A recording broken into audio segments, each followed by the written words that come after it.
Hello, TikTok world. How's everybody doing this morning? I typically work on only Mondays, but today's Tuesday, and I had to go to Monroe yesterday with Jill, so I'm working today. So let's look out here and see what's going on. It's 9:37 this morning on the famous corner of A1 Blueprint here in southeast Atlanta. We see on the world-renowned boulevard, traffic as usual on a Tuesday. It's just backed up as far as the eye can see. It's crazy, isn't it? We're here at the famous A1 Blueprint shop this morning. That's a picture I took in Paris right there, and I captioned it on Facebook as, "No wonder this man looks distressed. There's been a pigeon on his head for the last 1,000 years." So on days I work, I come over about 6:30 or 7 in the morning. I get my little writing tingle out of the way, and then get my day started. So good morning, everybody. Top of the morning to you. Hope you're doing well today. Hope this week is going as good as expected. It is Eddie William Sellers coming to you from A1 Blueprint here in southeast Atlanta. Anyhow, enough of that silliness, foolishness. You know where I am. You know who I am. You know what I am. Is there anything I'm leaving out? So anyhow, the morning post, everybody. The world seems spotty this morning. Although I no longer watch hardly any news, the news is still all around. The world led by Trump is in complete dysfunction, and unkindness has been unleashed like never before. Even Canada no longer considers the United States of America an ally. You can't even make stuff like that up. Good Lord. But here we are living in a spotty world, in a spotty time. The ride out to Monroe, Georgia yesterday was long and tiring. I can't believe people do that 5 days a week, work in Atlanta and make them drives every day. By the time I got home around 5:30 yesterday, I was too worn out to even get my evening walk in. I stopped by Growers Outlet in Loganville and loaded up my truck. Now, to get it all in the ground is another thing. Plants are part of my self-care in a spotty world. We are living through strange times as I am watching the final season of The Handmaid's Tale.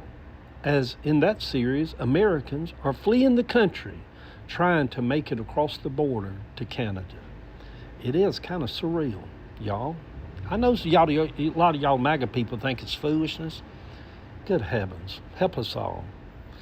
Much is being debated about any use of the words Hitler or Nazi when looking at the current state of the country.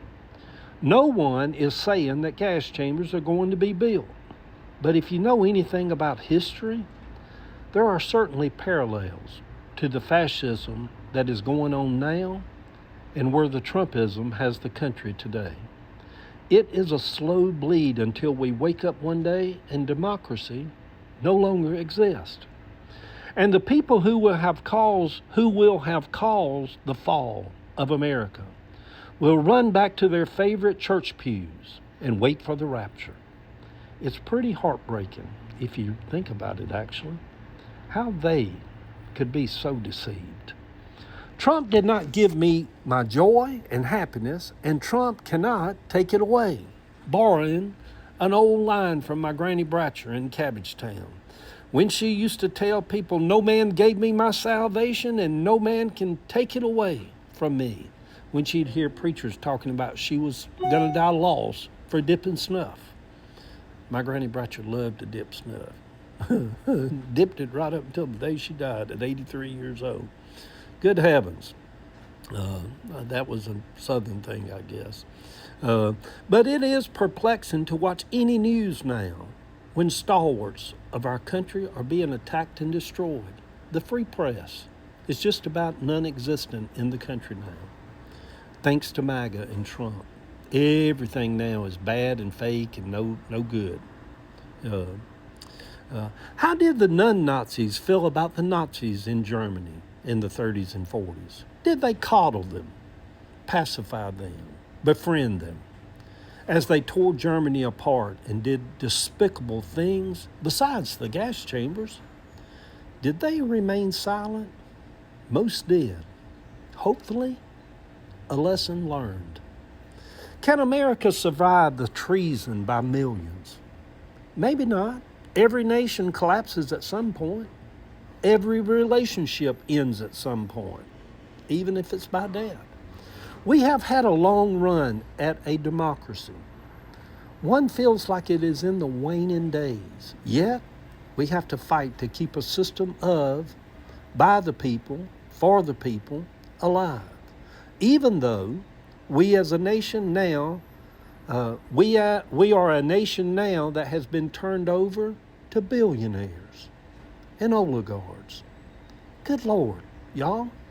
All the trailer parks across North Georgia, across them hills, all them poor people living week to week in trailers, think billionaires and oligarchs have their best interests at heart. What in the world have we come to? I plan on getting my walk in this evening and working on getting my plants in the ground.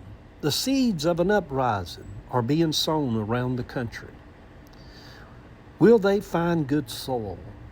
Will the seeds of today rise up and throw all of the evil that now sits in the White House out? We can hope. I am at the shop today instead of my usual Monday. It is good to change things up sometimes. The world seems spotty this morning. It is weird, feeling like we are living in the end times. Not in the religious sense, or the crazy world of evangelical sense, where Jesus is coming at any moment, you better, whatever. But it seems like it's the end of times for America. It could be. I'm not naive to that fact. But in an America that so many used to love, it seems odd that now it just seems odd. I'm lost, y'all, with it. I'm lost. I'm tongue-tied with it. I can't even read this. Good Tuesday morning, sweet people. The picture over on my Facebook page. Some of you people who follow me know also that I'm over on Facebook with this morning written post and this video. And also I've really come to enjoy Substack now. For writers, Substack's the place to go. TikTok, I'm telling y'all, there's something has shifted and changed about TikTok. When they closed it down and opened it back up and kissed Trump's butt crack to kind of keep it going, TikTok's kind of shady, and there's something not right about TikTok now. You're hearing from thousands of content creators across the country. Anything you say, and probably my account's going to get banned because you can't get on here and say anything negative about Trump, or they will take you off of TikTok. I mean, it's obvious.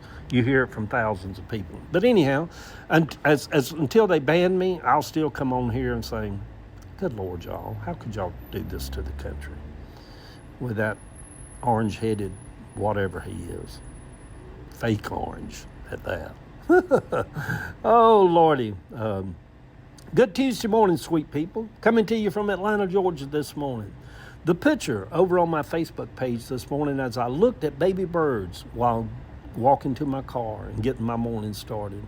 Maybe even the birds know something has shifted in America. We can all feel it. Love y'all.